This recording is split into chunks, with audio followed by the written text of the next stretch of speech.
So, but the habits you develop, and I go back, the other thing is have the right heroes. I mean, I've always been lucky in that respect. And if the people you look up to are going to form your vision of what the world, how you want to be in later life.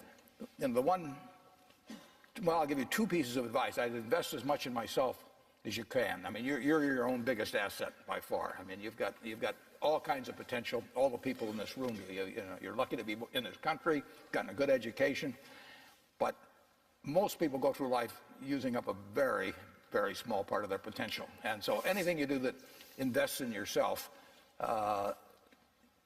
that's the best investment you can possibly make. And then I would follow my passion. I mean, whatever turns you on. I was lucky. I found something early that turned me on. But you don't want to take a job just for the money. You don't want to take a job for an organization that you really don't feel good about, or work for people that you don't feel good about. You really want to be excited when you get out of bed every morning. And it won't necessarily be the job that you have 10 years later, but you'll be learning so much as you go along. And I took a job with Ben Graham, my hero, and I never asked the salary, and I found at the end of the month when I got my first paycheck what I was earning, because I just knew it was the right thing to be doing. So I would follow your passion. The worst investment I ever made?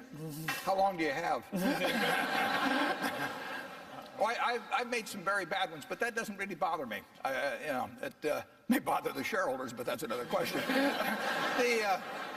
You're going to make mistakes in life. I mean, there's no question about it. You don't want to make them on the big decisions, who you marry and some things like that. So there's no way I'm going to make a lot of business and investment decisions without making some mistakes. I may try to minimize them. I don't dwell on them at all. I don't look back.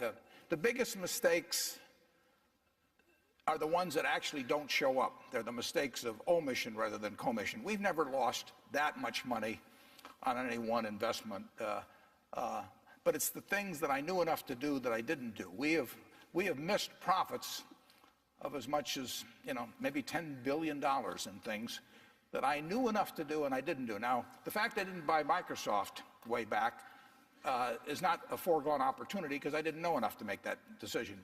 But there have been other investments where I did know enough to make the decision, and for one reason or another, I either didn't do it at all or I did it on a small scale. I was sucking my thumb when I should have been writing checks, basically. And those don't show up. There's no place where it shows missed opportunities, but I've missed some big ones.